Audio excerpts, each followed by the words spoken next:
ತಲಕಾಡಿನ ಇತಿಹಾಸ. ತಲಕಾಡು ನರಸೀಪುರ ತಾಲೂಕು, ಮೈಸೂರು ಜಿಲ್ಲೆಗೆ ಸೇರಿದೆ. ಇದು ಚಾಮರಾಜನಗರದಿಂದ 51 ಕಿಲೋಮೀಟರ್ ದೂರದಲ್ಲಿದೆ.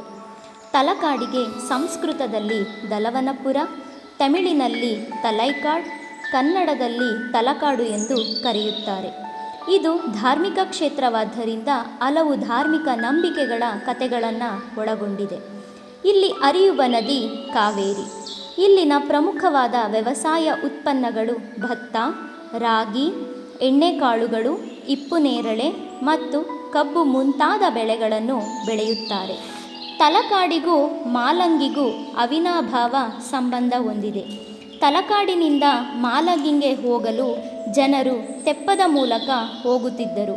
ಕಾಲ ಬದಲಾದಂತೆ ಪ್ರಸ್ತುತ ಸೇತುವೆಯನ್ನು ನಿರ್ಮಾಣ ಮಾಡುತ್ತಿದ್ದಾರೆ ಎಂದು ಹೇಳಬಹುದು.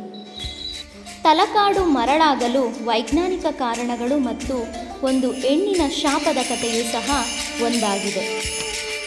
ತಲಕಾಡಿನಲ್ಲಿ 5 ಪುರಾತನ ದೇವಾಲಯಗಳನ್ನು ನಾವು ನೋಡಬಹುದು.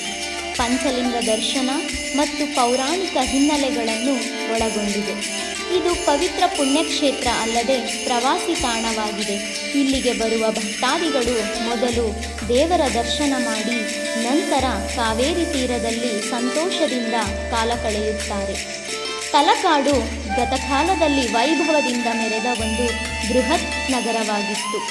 ತಲಕಾಡು ಐತಿಹಾಸಿಕ ಸ್ಥಳಗಳಲ್ಲಿ ಪುರಾತನ ಸ್ಥಳ ಎಂದು ಹೆಸರುವಾಸಿಯಾಗಿದೆ. ಇಡೀ ತಲಕಾಡೆ ಮರಳಿನಿಂದ ಆವೃತವಾಗಿದೆ ಎಂದು ಹೇಳಬಹುದು.